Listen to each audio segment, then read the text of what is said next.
दूसरी चीज जो हमने शुरू की है वो है एंटरप्रेन्योरशिप क्लासेस। हम चाहते हैं कि हमारे बच्चे बचपन से बिजनेस माइंडेड बने, वो बड़े होके नौकरी लेने वाले ना बने, नौकरी देने वाले बने। तो 9th 10th 11th and 12th classes में हम लोगों ने एंटरप्रेन्योरशिप क्लासेस चालू की हैं, जिसमें दो चीज कर रहे हैं। हमने हर बच्चे को 1000 रुपए दे दिए और हमने कहा कि अब कोई ऐसा बिजनेस सोचो जिससे 1000 को 2000 रुपए बनाना है, कैसे बनाओगे। तो बच्चे नए नए एक्सपेरिमेंट्स, जैसे एक क्लास में करीब 30-40 लड़कियां इकट्ठी हो गई और उन्होंने कहा हम पूल करेंगे, 30,000 रुपए हो गए हमारे, अब हम स्कूल में कैंटीन चालू करेंगे। That's very nice. So children have started thinking in those terms. साथ में हमने शुरू किया है कि हमने जो अच्छे बड़े एंटरप्रेन्योर्स हैं देश के, उनको हमने स्कूलों में बुलाना चालू किया और हमने एंटरप्रेन्योर्स को कहा है कि आप एक क्लास ले लीजिए और इस क्लास को आप अपनी कहानी सुनाइए, आप अपने एक्सपेरिमेंट सुनाइए, आप अपने एक्सपीरियंसेस शेयर कीजिए। एंड वी आर सो, मतलब हम खुश हैं, ये तो अच्छी बात है। एंटरप्रेन्योर्स भी जो आ रहे हैं वो इतने खुश होके जा रहे हैं because the interaction with 9th class students on कि उन्होंने कैसे अपना बिजनेस शुरू किया, उनके क्या एक्सपीरियंसेस हुए, वो बहुत ही इंटरेस्टिंग। एंटरप्रेन्योरशिप माइंडसेट कैरिकुलम सिर्फ दिल्ली के लिए नहीं, देश के लिए नहीं, मैं यकीन के साथ कह सकता हूं कि आने वाले समय में दुनिया भर के लिए एक नजीर बनेगा। जिस तरह से हैप्पीनेस कैरिकुलम मात्र 6-7 महीने में पूरी दुनिया में इंटरेस्ट का विषय बना हुआ है, दुनिया भर के रिसर्चर्स, दुनिया भर के यूनिवर्सिटीज के लोग, दुनिया भर के मंत्री, वो इस बात को समझेंगे कि हमने बच्चे को स्किल्स तो दे दिए, नॉलेज तो दे दी, पर उस नॉलेज का बच्चा क्या करे, उस नॉलेज के सहारे अपनी जिंदगी कैसे जिए और दूसरों को जीने में मदद कैसे करे, उसको अगर अप्लाई करना है तो एंटरप्रेन्योरशिप कैरिकुलम को समझना पड़ेगा, एंटरप्रेन्योरशिप माइंडसेट को समझना पड़ेगा। यह बहुत बड़ी जिम्मेदारी भी है, चुनौती भी है। और मैं बड़ी बड़ी बातें छोड़ दीजिए, दुनिया देखे ना देखे, हमें तो अपनी प्रॉब्लम भी तो देखनी है। हमारी अपनी प्रॉब्लम्स कितनी हैं? हमारी प्रॉब्लम्स हैं कि आज हमारे यहां लड़के लड़कियों को हम बहुत अच्छा पढ़ा के उनके हाथ में डिग्रियां दे रहे हैं, लेकिन उनकी बेचारों की स्थिति यह है कि देश के किसी भी कोने में अगर किसी सरकारी डिपार्टमेंट में चपरासी भी की नौकरी निकलती है तो पीएचडी, पोस्ट ग्रेजुएट, ग्रेजुएट लड़कों की लड़कियों की लाइन लगी होती है। 3-3, 4-4 हजार बच्चे उसके लिए अप्लाई करते हैं, लाखों लाखों लोग उसके लिए अप्लाई करते हैं। क्यों? क्योंकि हमने पीएचडी की डिग्री तो दे दी, नॉलेज तो दे दी, पोस्ट ग्रेजुएशन की डिग्री तो दे दी, नॉलेज तो दे दी, ग्रेजुएशन की डिग्री, नॉलेज तो दे दी, लेकिन उसका करना क्या है ये नहीं दिया। उस नॉलेज के बेस पे मैं क्या कर सकता हूं ये नहीं दिया। इस नॉलेज के बेस पे क्या कर सकते हैं, इसी का नाम एंटरप्रेन्योरशिप कैरिकुलम है, इसी का नाम एंटरप्रेन्योरशिप माइंडसेट है। तो हमारे देश की सबसे बड़ी समस्या जो अनएम्प्लॉयमेंट है आज की तारीख में, उसका समाधान इससे निकलने वाला है, पूरे राष्ट्रीय समस्या का। जैसा चीफ सेक्रेटरी साहब ने अभी कहा कि अगर 1% बच्चे भी आगे बढ़ के एक्चुअली एंटरप्रेन्योर्स बनने की दिशा में चल पड़े तो इंडिया को सुपर पावर बनने से कोई नहीं रोक सकता है, सुपर पावर बनने से। यह बड़ा विजन है, बड़ा ड्रीम है, हमको सिर्फ एक क्लास का ड्रीम नहीं है। अभी सचिन बंसल जी जैसा जिक्र कर रहे थे कि आईआईटी से निकलने के बाद इनके पास में जीने के 2 तरीके थे।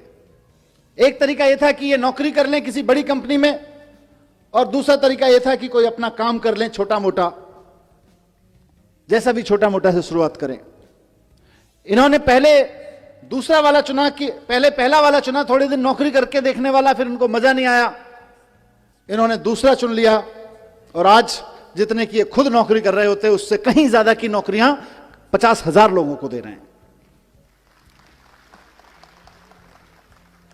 इसलिए इसका समाधान मैं निकलते देखता हूं, यह बहुत बड़ी बात है। मैं स्कूलों में जाता हूं, आजकल एंटरप्रेन्योरशिप कैरिकुलम पे जब से चर्चा हुई है, हैप्पीनेस एंटरप्रेन्योरशिप पे बात करता हूं, वहां उनसे पूछता हूं, बच्चों से, 1000 बच्चे सामने बैठे होते हैं, 2000 बच्चे सामने बैठे होते हैं, उनसे पूछता हूं कि आप में से कितने लोग नौकरी करना चाहते हैं। आप में से कई स्कूलों में आके मैंने ये प्रयोग किया है, 99.1%, 99.9% बच्चे तक कहते हैं साहब हम नौकरी करना चाहते हैं, असेंबली में बैठ के।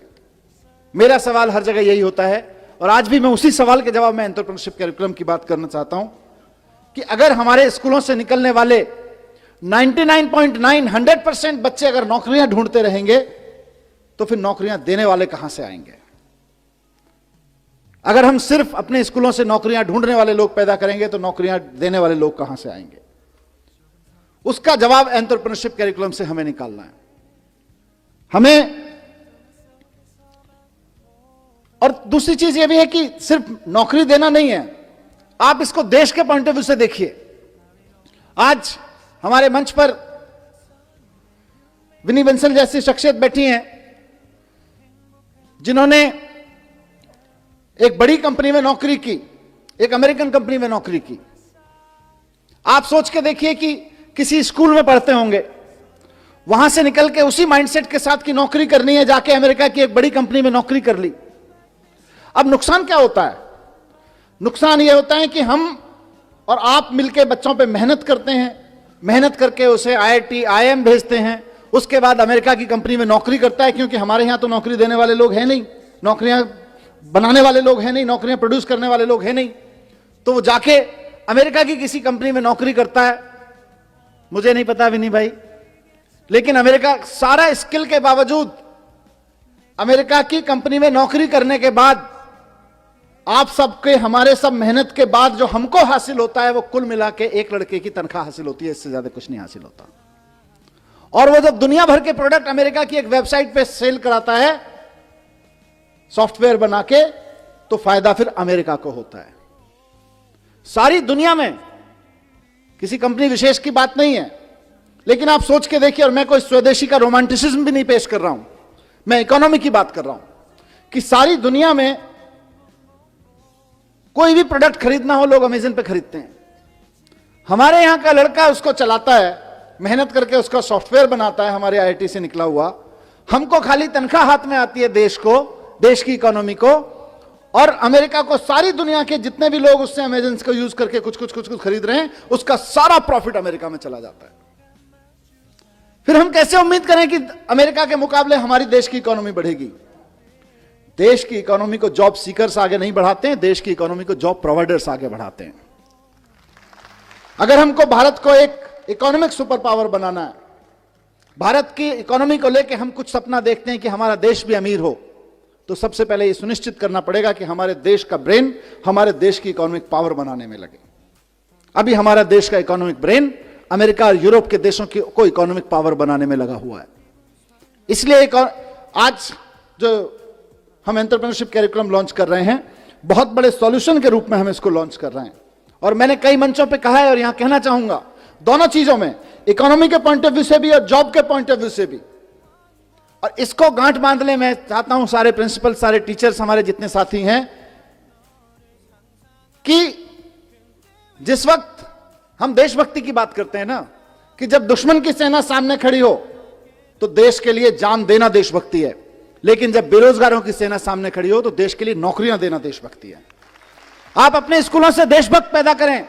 हम खूब 15 अगस्त मनाएं, खूब 26 जनवरी मनाएं, अपने लड़के लड़कियों को तैयार करें देश के लिए जान देने के लिए, लेकिन साथ साथ अपने लड़के लड़कियों को तैयार करें देश को नौकरियां देने के लिए भी, क्योंकि नौकरियां नहीं रहेंगी तो जितने सुसाइड देश भर में हो जाते हैं उससे कहीं ज्यादा, उससे कम लोग बॉर्डर पे मारे जाते हैं। अगर आप बॉर्डर की बात करें तो अभी दुश्मन की सेना से जो खतरा है वो तो होता ही है, किसी भी मुल्क को होता है, लेकिन सबसे ज्यादा खतरा देश के नौजवानों को आज बेरोजगारी से है।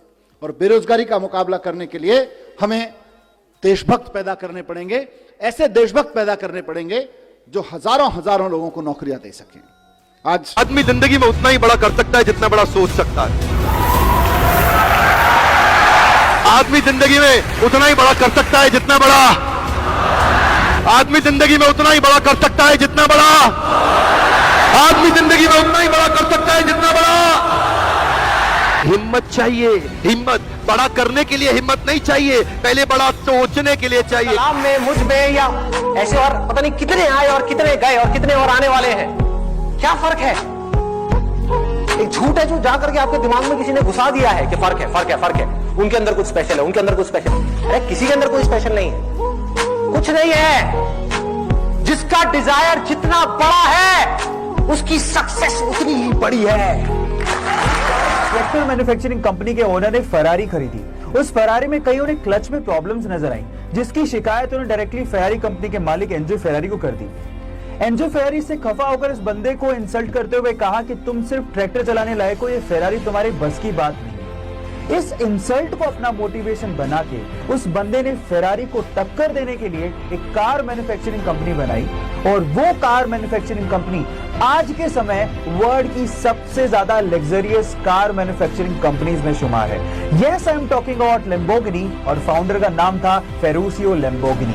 गाइस, यहाँ सीखने लायक बात यह है कि जब कोई आपकी इंसल्ट भी कर देना तो उसको पॉजिटिवली लेकर अपने लेवल को उस हद तक लेके जाओ जहां पर दुनिया आपको सलाम करे।